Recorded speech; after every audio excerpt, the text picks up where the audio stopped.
So, Chris, thank you so Hello. much for agreeing to have this conversation with me. I'm very excited to talk to you today. Um, so, I want to kind of just get into sort of, first of all, your journey, how you got into analytics, and then we can get into some kind of, let's say, open conversation about data and the state of the world today. So why don't I let you tell us a little bit about yourself? Well, thanks for having me. Um, I had a always had a passion around kind of math and analytics. I got an MBA from University of Washington in about I think 2005 is when I graduated, and moved to New York City on a whim, and ended up at a place called Macquarie Bank and started as a project accountant within their corporate real estate function, and quickly got into kind of doing financial analysis and being the lead finance person for the corporate real estate division, and did a bunch of roles from portfolio strategy, transaction management, all the way to running the Americas division for corporate real estate. So I was the head of the Americas. Um, so through that journey and through the 2008 downturn, what I realized really quickly is organizations, when recessions hit, really rely on people who know the numbers and are doing the analysis around things. So I was able to dive really, really deep into the real estate and how real estate operated, because I never really thought I'd be in real estate. I was in investment consulting before going back to business school. Um, so it was a great journey there. And then I decided that I wanted to go to what I'll call the business side. So I left Macquarie and came to Cushman, so the service provider. So I've been in Cushman Wakefield for the last 9 years. I started as an account director and then rolled through a bunch of different roles, from sales to transformation director. So I was an internal management consultant. And after we merged, and we had the TPG private equity buyout where we merged with DTZ and UGL, et cetera, Cassidy Turley, I stumbled into a product role and product innovation role. We didn't have any sort of product development function within the organization, and there was a couple of individuals and I were talking about, like, how do we drive innovation? So we're building innovation programs, and product development and product management was something that we thought was the next iteration and the next level of evolution for Cushman. This was purely in the business side, so there could have been product development stuff within the technology part of the organization, but we weren't. We were really just focusing on, like, how do we deal with this as a business function to sell products and services. And from there, it evolved into where I am today and leading client and analytics for our occupier services.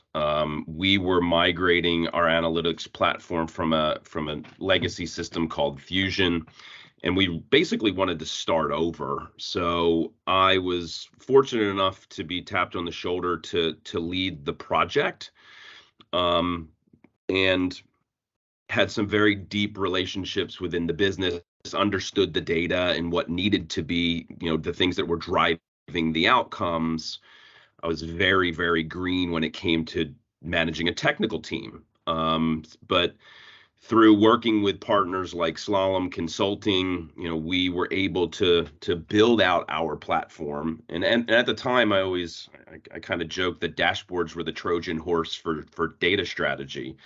And it's true, like, the business needs to be able to touch and feel and see and be able to talk about things. Trying to get a business to tell you what they want is some of the biggest challenges that we have from a product development and analytics standpoint. So from the project standpoint, we built the platform. We've been operating over the last 4 years. I went from project manager to leading client analytics. I went from one direct report in a consulting firm to now 40 direct reports. We have a product development arm, so the ones that deal with platform architecture, data engineering. That's my development team. I have a BI as a service team. So essentially, if clients want to do custom analytics, we take our base data model and allow them to bring enrichment data in through our composite data model to give our clients like the flexibility to see the data the way that they want and to add enrichment data. So it's not just a product, it's a product and the expansion of the product. Then we have data governance, as well as an implementation and onboarding team. So when we have new clients, over the last 4 years, we went from 0 clients to 140 clients.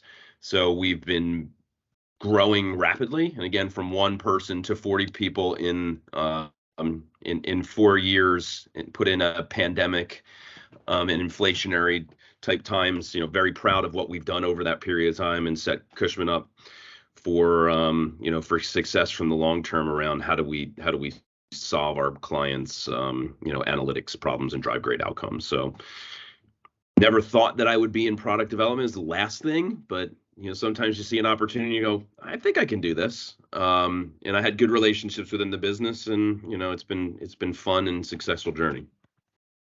Wow, it definitely sounds like you've been very busy. So Chris, there's a bunch of things that you spoke about there, which I think are really interesting, and I'd love to hear sort of how you've navigated some of that. So the last thing that you mentioned was around this kind of fast-paced growth from 0 to 140 clients. My immediate question to you on that is, first of all, what do you think is driving that significant demand within the real estate industry for data? And also, as a service provider, how do you scale up, and how do you manage some of that demand as it comes through?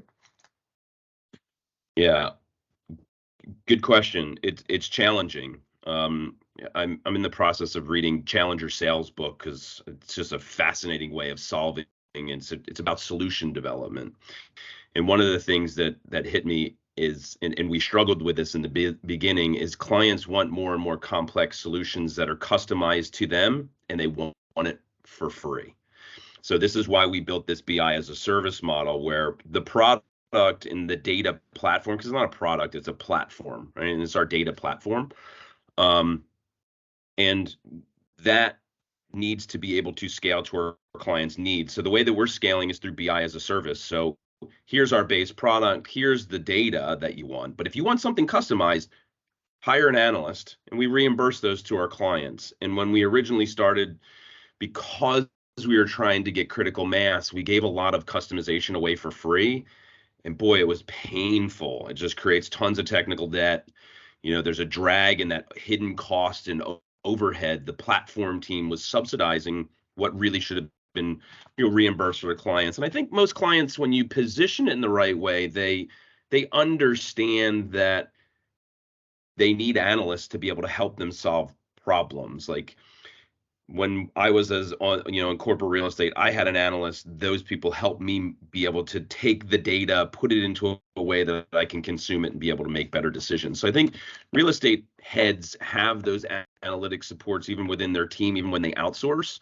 So I think when you're able to frame that conversation properly, it helps. And it needs to be in the sales cycle, because once you sell it, then the expectation is this is what you get. We don't want to go through this. You sold it, but you have to make sure that you're setting it as a part of the sales cycle and the solution cycle. So that's been the way that we've been able to scale, because we grow with that customization demand, and not as overhead as something that's reimbursed and paid for as the client as a value add.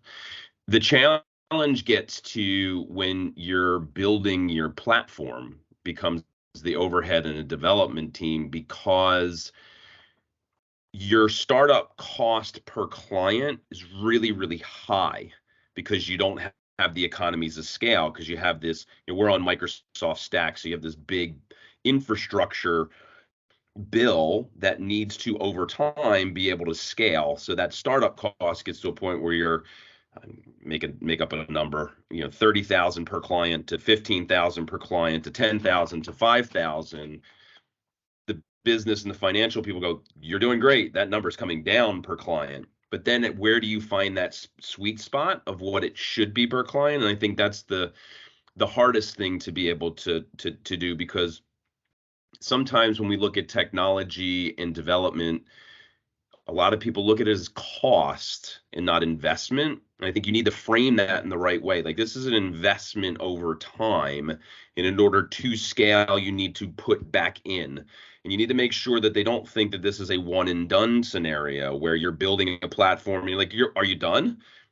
We're never going to be done, right? The technologies are evolving. We're going to be doing things that are really, great and fun, like machine learning and AI and predicting and prescribing things.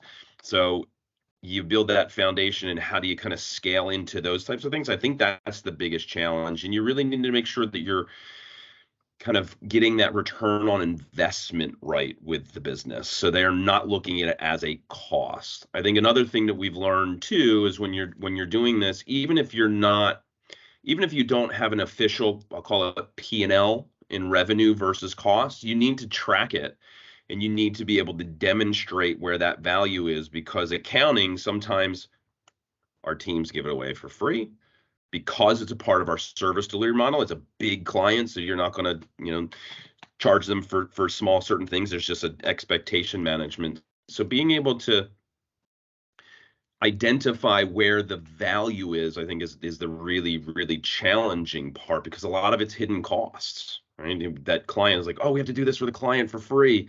And the next thing you know, you have 30% of your data architect's time for 6 months trying to solve something because they've customized something. And I'm making that up because that's not happened. But those are the things that you need to be careful about, because that platform hidden cost drag can slow down the platform. It really can.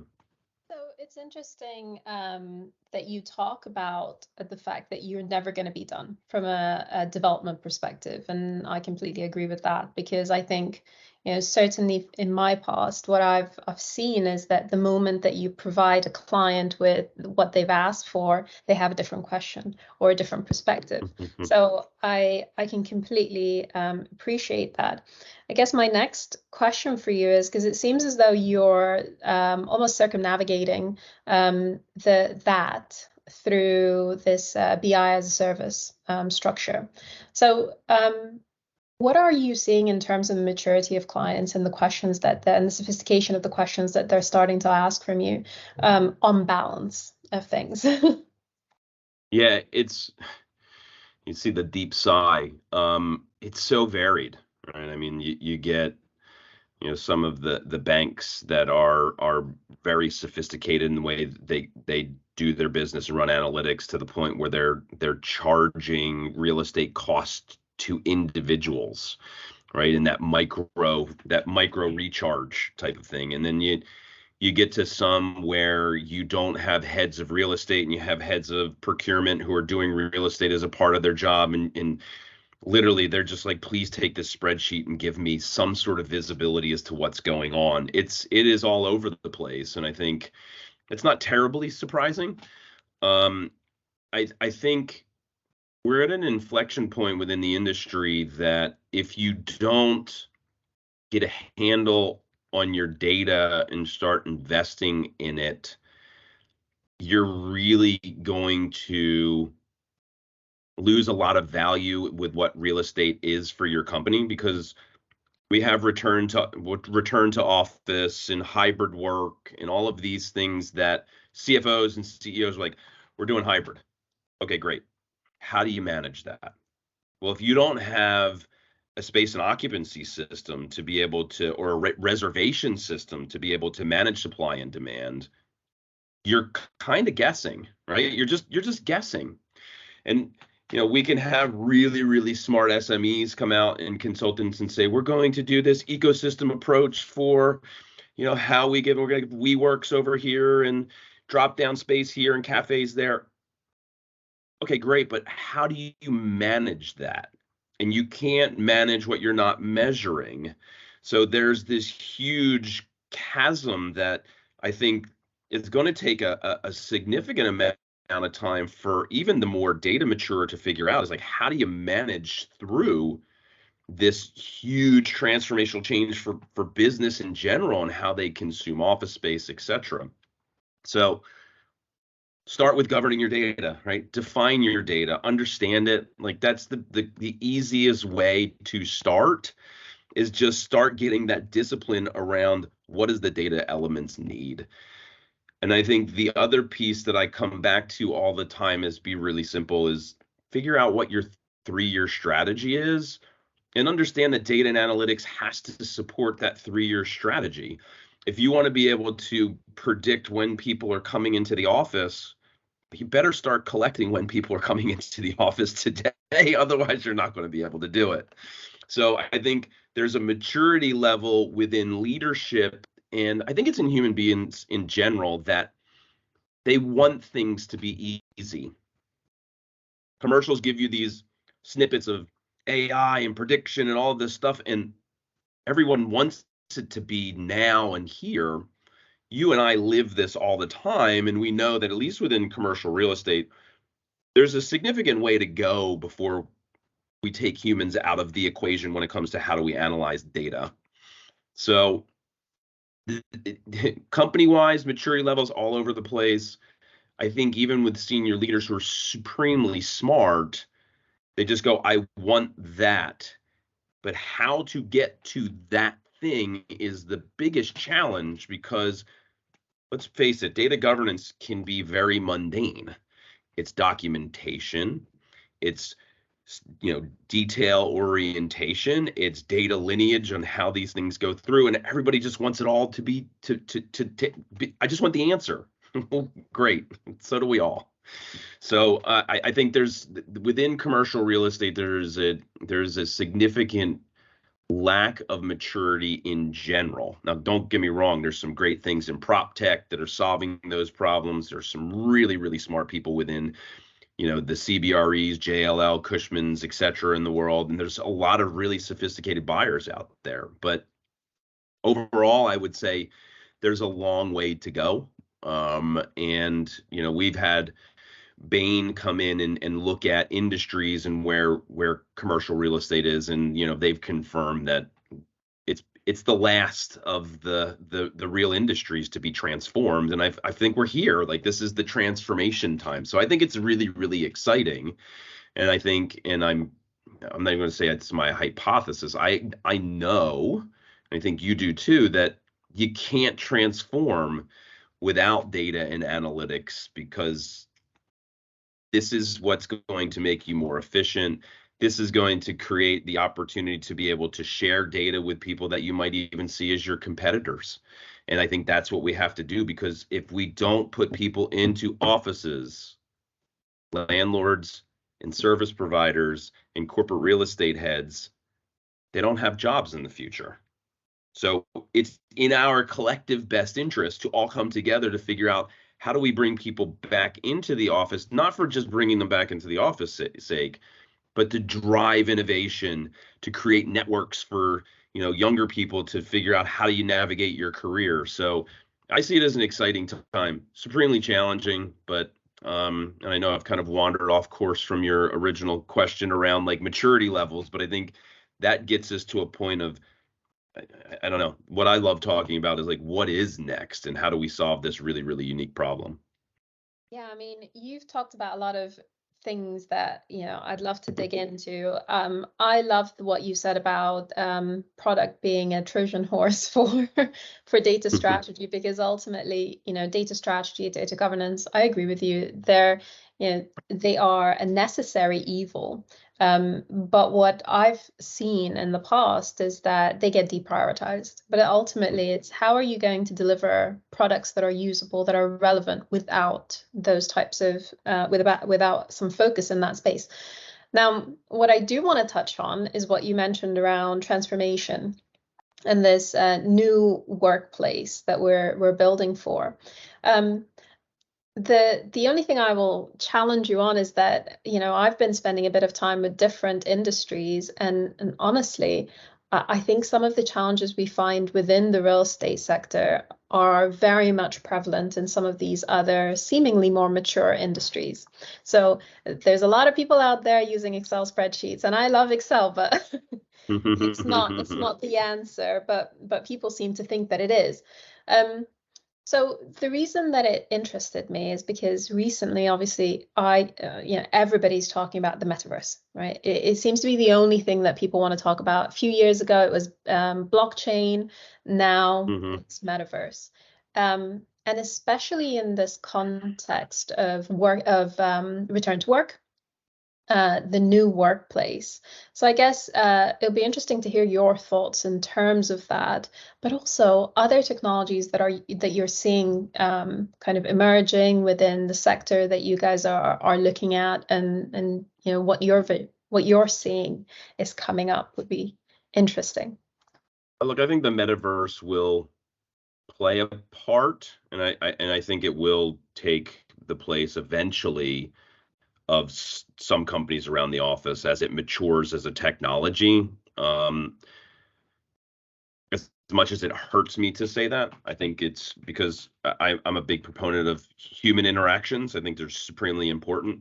Um, as generations change, I think how they interact and how younger people interact is something that I don't want to put my opinion on it and be very, very objective. I think the metaverse has some clear benefits, and we've seen these use cases already around like touring space, being able to look at fit outs, like things like Matterport. There's a lot of technologies that are out there from the metaverse that can make it's sometimes better than getting on a plane, because you don't need to be there. But if you have that experience, and I think as all technologies evolve, it'll get used more and more to be more efficient around how we make decisions. You don't need 15 executives on site to be able to look at a space. You might need one, and the other ones can go, "Hey, this is really great," and then you have somebody there that's able to tell you the nuances around the restaurants and all the other types of things around experience. Um, I think blockchain is one of those that is probably too complex for a lot of people to understand. But I think from a simplest terms, I think blockchain will play a huge part in data and analytics. I think in the better. When you think of things like leases and things of that nature, being able to capture within the code what are the terms, I think that will translate into something from a lease administration standpoint that might take our lease administration business and start really automating it, so that the people that are needed to drive lease administration, I think, will come down, because ultimately the smart contracts will have the data, and the smart applications that are doing lease administration will figure out how to do that. And as it scales, you'll find that tipping point where people will stop. We won't be hiring lease administrators anymore. Like, I really believe that. Is that on anywhere in the near future? I don't think so. I mean, if we see it within the next 20 years, I think that would, be something that I could see happening. But I think when you look at some of the other technologies, like, I'm trying to think, and the thing to me that is really exciting is the tenant experience apps. I think there's some really unique opportunities for unleashing or unlocking kind of the data sharing between investors slash landlords and occupiers. So I think there's going to be some creative companies out there that do some really interesting things in there, not just tracking who comes into the office when, and looking at air quality, although I think those are really important. ESG clearly is something that is of high interest for everyone. I think the industry is just scrambling right now to figure out how to report, and they haven't been focusing on, like, what are the outcomes that we're trying to drive to. The IoT, smart buildings, again, I think infancy of this technology. The ones who are really smart, the ones who are going to be using, are going to be the landlords that have the pockets to do the things like digital twins. But again, from our standpoint as analytics and data, digital twins fantastic. Like, being able to have access to all of this type of data is really, really great. And you have to focus on what, right? And I think you come back to the IoT thing as well. It's, oh, we have streaming data, we have data points every second. Well, we're not analyzing that as data and analytics professionals. Building engineers are analyzing that. I think, how do you take that aggregated data and translate it into service levels and kind of building performance indices. I think those are, those are going to be really, really interesting for us. And when it gets into the technology, for me, it's just because we're so focused in data, I'm really interested in like, what are the things that are going to be better data to be able to answer different types of questions? So, again, blockchain from an automation standpoint, IoT from just data in general. So I think there's a lot of opportunities out there. But those are the things that I'm looking at. Like clearly, the companies are looking at all kinds of things, but if it doesn't have a data element to it, I'm not terribly interested in it. And that's fair enough. But everything's got data in it, right? And so, Yeah. so let me ask you, do you think that with all of these new technologies coming online and adoption increasing, do you think that we are, or organizations are setting themselves up appropriately to future-proof against that and be able to consume that level of data and analyze it? Yes, I think so. I mean, I think it's in its infancy though. I think you're trying to figure out, with anything new, it's you have to learn by doing, and sometimes you overinvest, sometimes you underinvest. I think the technologies that are out there to be able to handle the big data is great. And that's evolving really, really quickly with the big tech giants. So, Microsoft, Google, Amazon are investing heavily in this space. You have companies like Snowflake, Salesforce. There's a lot of great companies out there trying to allow individuals like yourself and myself and our team members to consume and analyze these type of data at scale.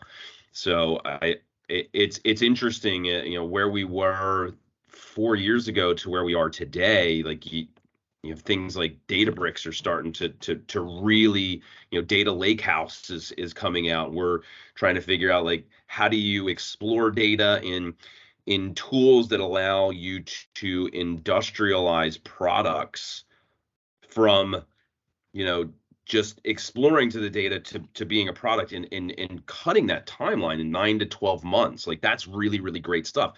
Are we sophisticated in that standpoint?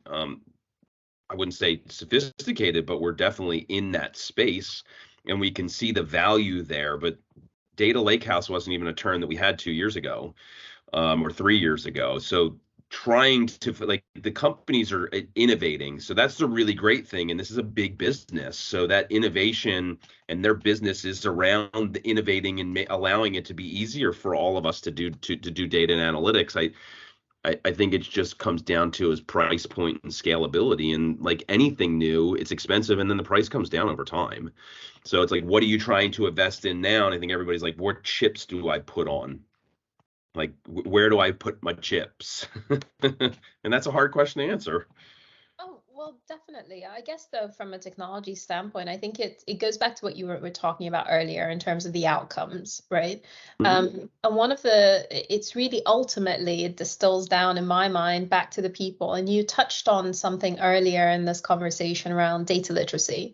And I guess my next question is really around use cases. Are we identifying the right use cases, and do we have the kind of the laser focus on what outcomes we ultimately want to achieve? Because I feel like the technology will come, right? And Mm-hmm. the solution will become much easier to achieve.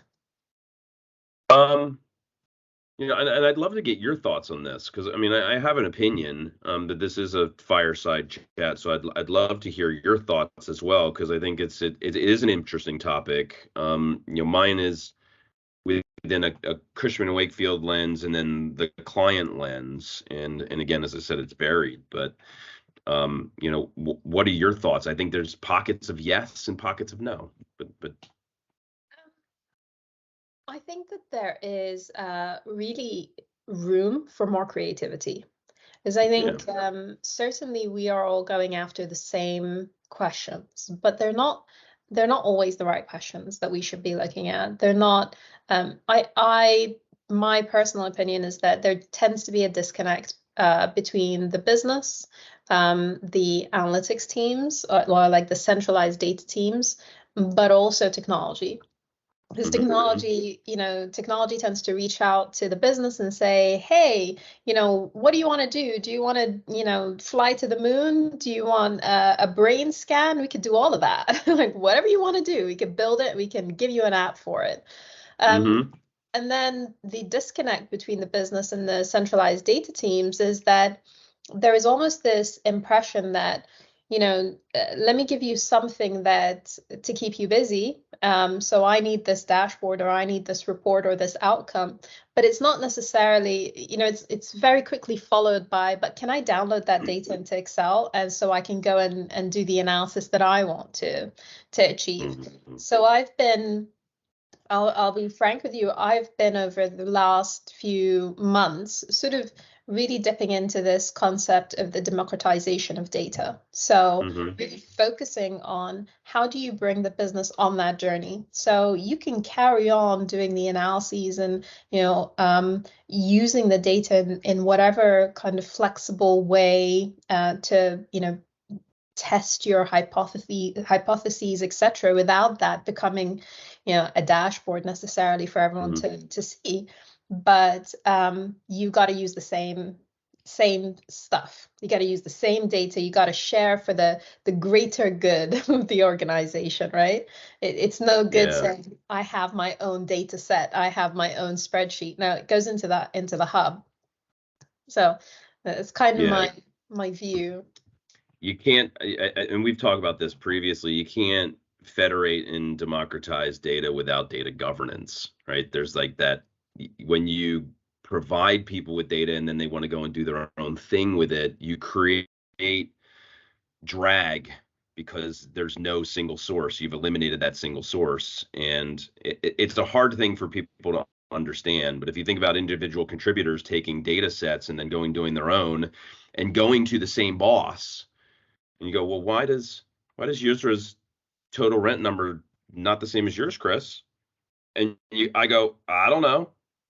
And so you waste a lot of time with not having that governance. And again, I think we have to move at the speed of business, because you can't just over govern things. So that federation model is something that I think is great, and I think you have to have the maturity and do the upfront work around governance. Coming back to one of the things that you said is you have to build outcomes. I would say they build outputs. If you talk about outcomes, then you start driving better solutions, because dashboards are just an output. How you use dashboards is the outcome. Same thing with anything predictive. Oh, I want to predict something. Okay, well, that's an output. What are you going to do with it after you're able to predict how many people are coming into the office? That's a partnership between the data teams and the business. And where data and analytics sits within an organization is important, right? And just come back to, you said business, data, tech.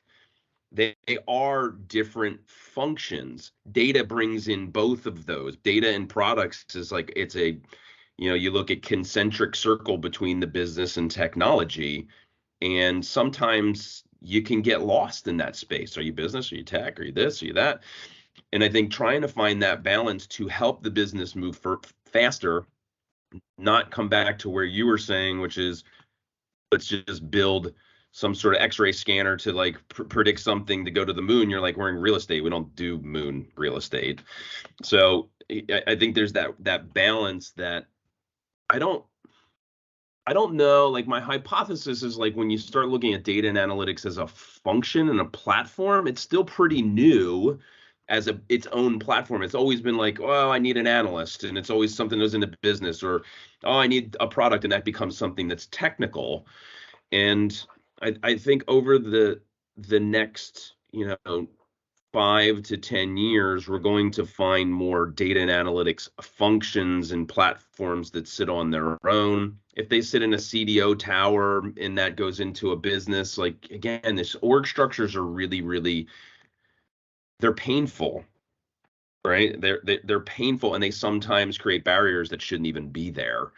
So, and there's we could talk about org structures all day, but that's the challenge. Coming back to the business, I think the lack of ownership in the data and wanting to hit the easy button from tech gets us into this data illiteracy within the business, and it's our job to help them, right? Instead of being frustrated with the business for not understanding, we have to take them on that journey. We have to figure out how do we take that literacy and put it on our shoulders to teach them and give them the nuance around it, and not just trained as like, here's how you use a dashboard, et cetera, et cetera. It's here's how data transforms through these different systems. You're using 5 systems, and that data is traveling through these systems and transforms its way through there. So I like talking in analogies. I haven't figured out the right analogy to break it down so we can get the aha moment, but something for me to continue to think about. I will look forward to hearing that analogy, but I couldn't agree more in terms of the organizational structure and the impact that has. I think as soon as data is put under technology, which I see so often, it becomes as though it's some sort of black magic that, you know, the business can't touch, you know, doesn't have anything to do with.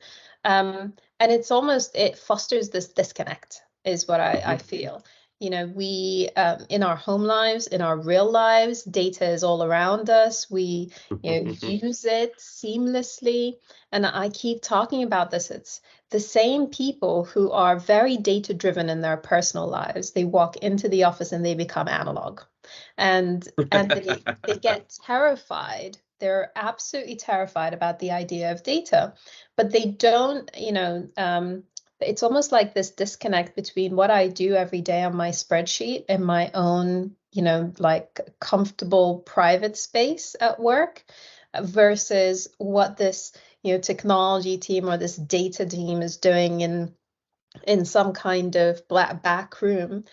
And I agree with you. I think data literacy is key to that, but it's making sure that we are, you know, being transparent. We're not trying to like use complicated words. And here, this takes me to my next point, which is this, you know, this like trend in the data world where we come up with new names for the same things. The moment that people understand it, here we go. There's like a new term that we've got to learn. And it's, you know, why? Why are we doing this to ourselves? It's human nature, right? Our brains prune information because the amount of information and data that we get as human beings we can't even think about it. Just look outside and what I'm looking at my, you know, trees and playgrounds and things that are around, like being able to process those things. If we had it as raw information coming in, just like the IoT thing, it's just too much. You can't figure it out. So how do you prune? So we prune through jargon, and it's a challenge. Innovation, what does that mean, right? We say it just naturally, and I think it's really challenging too because my definition of innovation might be different than yours, and having nuanced conversations around, you know, what it is that we're doing. Like I'm with you, just speak in simple terms, right? But yeah, jargon's something we're always going to have to fight with. I'm with you. It's, you know, data lakehouse is another one. What does that even mean? You know, you know, in trying to be able to articulate those things to people who are on a journey of data literacy, you're just making it more complicated. And what you're essentially doing, I think, coming back to your previous thing, is it's about trust and change management, right? Like we have to build trust. And if it's a black box and it sits in technology and nobody's going to just trust me, right? And then you're not delivering on time, you're like, it's really complicated, because it is. There's this disconnect in trust. And I think organizations don't put enough money into change management type programs and change management individuals to be able to help.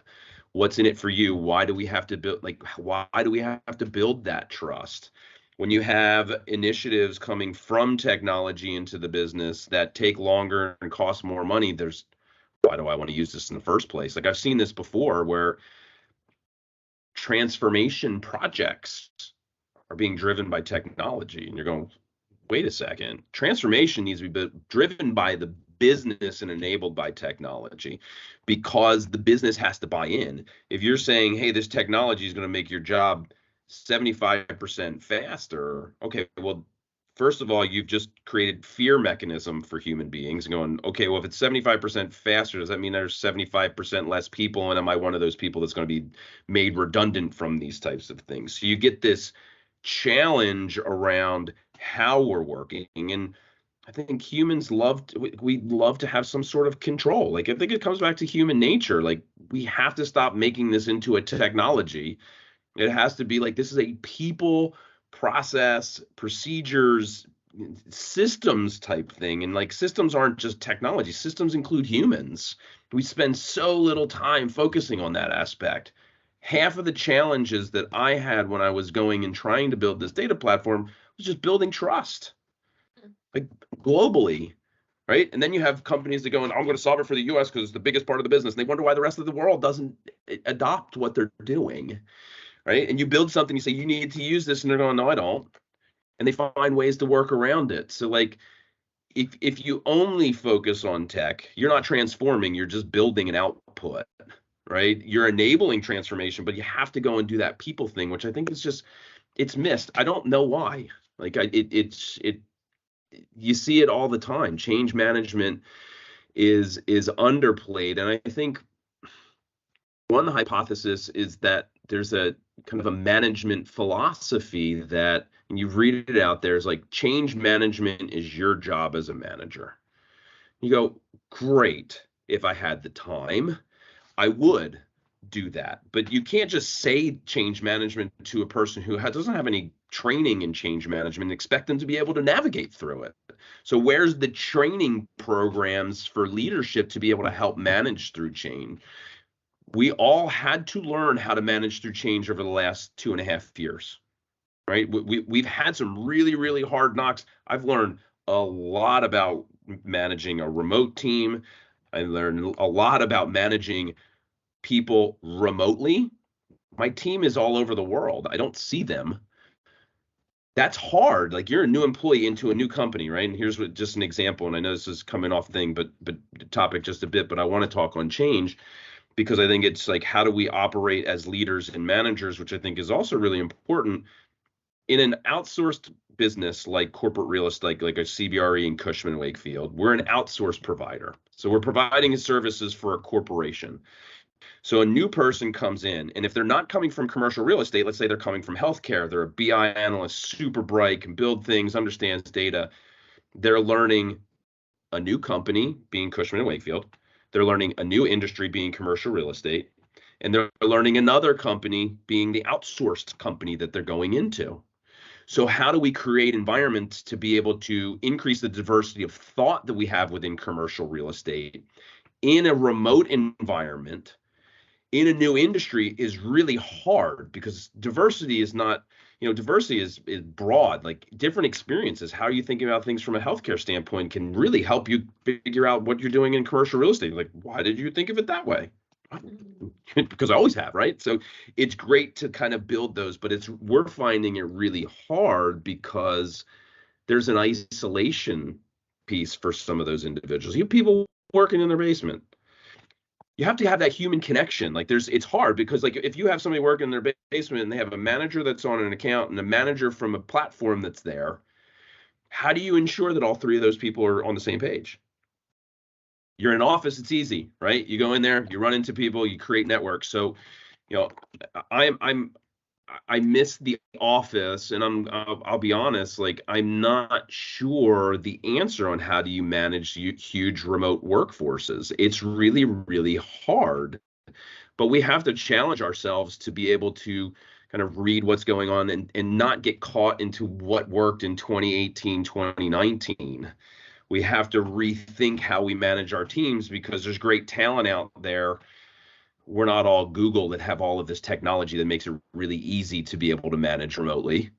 So, that's kind of the challenge that I'm seeing is around people management challenge, which I like challenges, but it's hard. You want to make sure people feel inclusive. And, those are just really difficult things to do from a remote standpoint. It's not impossible, but it's harder. It's more management of, it's more time spent by individuals and leaders with people, which is good, but tough. It's so interesting because you've come up with a number of really important points as part of that conversation. And I mean, I've managed my fair share of teams, both in the office, but also remote teams. So, you know, my last remote team at CBRE was, over 20 people strong. And I understand. I think it's a real challenge. It's, how do you get a real sense of a person and what they need? Um, but it brings me back. So I can't answer that question for you. It's do your best and actually care. And I think that's one of Right. the most important things for me is a leader must care. But the theme that I think that I'm hearing from you is all about leadership. And I'm going to wind us back onto this journey of data. And I guess I'm curious to hear your thought in terms of the CDO structure. So this is a role that we've been hearing about so much over the last few years. I've met my fair share of CDOs, and they all are so wonderfully different. And I echo what you said earlier, which is the appearance of that role is really exciting from a data standpoint because hopefully, one day they become as a common practice, a function, a standalone function that's supposed to help the business along their data journey, one that is, distinct from technology, but partners with technology and partners with the business. I'm not going to lie, the most successful data teams that I have seen have probably been more closely aligned to the business or sitting within the business rather than in technology. But ideally, you want that separate standpoint. But I'd be keen to hear your perspective on the role of a CDO and, especially in this context of change management. How do you get, let's say, consistency across that role? And should change management, do you think, be a part of what they do, like supporting the business through this change? I think it has to be in order to be successful. I think it has to be a number one skill is not hiring someone who's supremely technical and not hiring someone who is supremely business, being able to find those individuals that can translate and kind of bring to light the challenges on each side and be a bit of a Switzerland within the business when it comes to data and analytics and how it is, because you get into a lot of finger pointing from the business and technology as to where it is. And I think from our conversation, how do you increase data literacy? How do you get the business to change the way that they think about things? You need to have a leader that's able to articulate that to the business and kind of alleviate their fears as to, you have to give up some control to get more control. You have to follow these procedures because I'm trying to help you from the long run. And it just comes back to this trust standpoint. There's a lot of lack of trust, and there's a lot of, hey, if we do it this way, I have to do it differently than I have before. And that's hard. People don't like change. So I think, you're right to highlight that change management has to be one of the key qualities within those CDO towers and functions to be able to be successful within the business, because it's about trust and change. Maybe I kind of think through some of these is like you get companies that have these transformation leads that kind of report into the CEOs, etc. Maybe that's a good place for it to happen, because you're essentially trying to transform the C-suite of your organization. Like the ones who are doing it right have CDOs that are sitting in like the executive management committees and in the C-suite. So, I think again, it comes back to is like, what are you trying to achieve and what's your long-term business strategy? You have to line that up and give it to the CDOs. I find there's a lot of CDOs are supremely technology focused, not techno, but technology focused. And and not having enough of that business. And if you can't translate to the business, they're going to do this, what they've done all the time. And you're just not going to change. You might build the backbone, but you're still missing, and you might be solving for the, put us on the moon use case, and you really should be solving for is what kind of insect is that on the ground over there, because it's going to save us from humanity. I don't know. It's so interesting that you say that, because just as you said that, I thought, yes, absolutely, I completely agree with you. I think I tend to see more technical CDOs than I do, let's say, business-focused CDOs. But the one thing that I will say is that when I do come across some balanced resources or balanced roles, what I tend to find is that the business naturally pushes them into a product-focused, space. And doesn't necessarily empower them to take that time and focus on some of the supporting, let's say, activities that are going to enable the business to become truly data driven, right? And achieve those outcomes. So, ultimately it's about funding, right? So it's so much easier to fund them for product development and technology implementation and some of those more technical activities. But what I tend to see is that it's a bit more difficult for them to start to focus on things like strategy or data governance implementation, unless it's the technical side of data governance, of course. Things like data literacy, supremely underfunded, change management, all of those activities, it's almost as though there is an expectation that whatever data team that they have available is just going to figure it out, right? And is just going to implement it, rather than think about it as a knowledge area that needs, focus and attention placed on it. Don't know if you've got a different perspective on that. I think that's why I said maybe it needs to sit in these like transformation type roles, because when you look at transformation, it doesn't happen overnight. You need to have multi-year investments to be able to get to those types of things. And again, coming back to where do you want to be in 3 years from now? Data and analytics, you have to start the journey now and figure out where you're going to be 12 months from now, where you're going to be 2 years from now, so you can be to that place. And within transformation roles, it's not just about technology. It is about business process and procedure. Like, how do you operate? And how do we need to change the ways of working? I think we underplay that side of things, where CDOs are just looking at data and they're not looking at it from a more consultative type thing. Is like, the data is going to enable you to do these things. And this is how you need to change your way, because it's going to save you 50% of your time.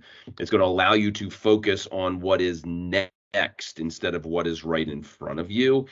And I think because it's moving so fast, we're not looking at that 3-year view. And I fear that we're not going to get anywhere past that in the next 12 to 18 months if we have a recession, right? Because you get that wind back of investment.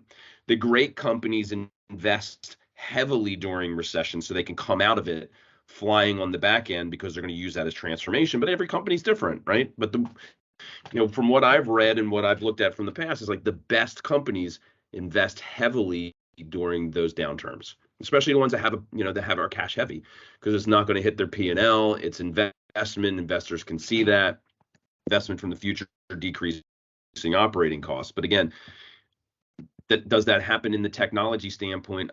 I think what I see sometimes is that technology becomes a cost, and it's very different than in an investment.